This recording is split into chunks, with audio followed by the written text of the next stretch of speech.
बहुत हो गई गुंडागर्दी, बहुत हो गया दुराचार, बहुत हो गया दुराचार। अब ना चलने देंगे हम कानून विरोधियों की सरकार, विरोधियों की सरकार। बहुत हो गई गुंडागर्दी, बहुत हो गया दुराचार। अब ना चलने देंगे हम कानून विरोधियों की सरकार। यूपी की बदहाल देख के, यूपी की बदहाल देख के बोल रहा जन जन जी, अब की बार बहन जी आ रही, अब की बहन जी आ रही फिर से बहन जी, आ रही सबकी बहन जी, आ रही फिर से बहन जी, आ रही सबकी बहन जी।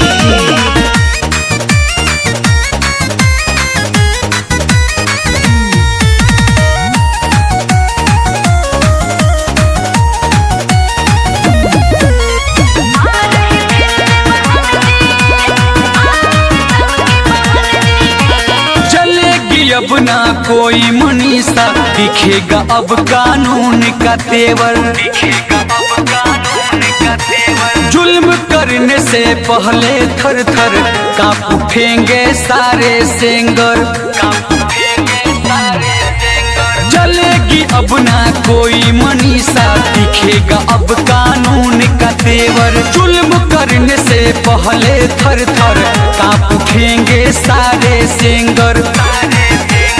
ठग पाखंडी जेलों में ही, ठग पाखंडी जेलों में ही करेंगे शीर्ष आसन जी, अब की बार बहन जी आ रही, अब की बहन जी आ रही फिर से बहन जी, आ रही सबकी बहन जी, आ रही फिर से बहन जी, आ रही सबकी बहन जी।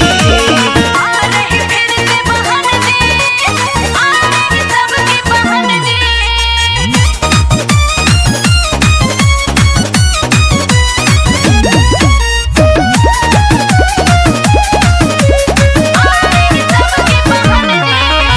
मर रहे बच्चे दवा के बिन, मजदूरों का हुआ जीना भार, तंग आ चुकी जनता सुन के हिंदू मुस्लिम का मल्हार, मर रहे बच्चे दवा के बिन, मजदूरों का हुआ जीना भार। तंग आ चुकी जनता सुन के हिंदू मुस्लिम का मल्हार।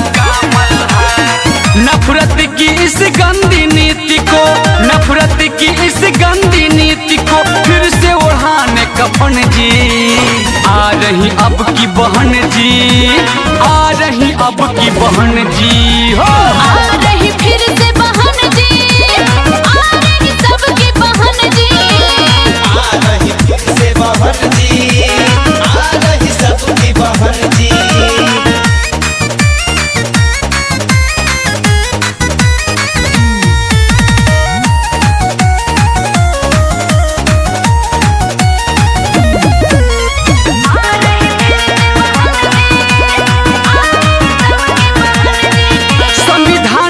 प्रहरी अपनी बहन जी, शोषितों की जरूरत है, शोषितों की जरूरत है। यूपी की कल्याणकारिणी न्याय की जिंदा मूरत है, न्याय की जिंदा मूरत है। संविधान की प्रहरी अपनी बहन जी, शोषितों की जरूरत है। यूपी की कल्याणकारिणी न्याय की जिंदा मूरत है।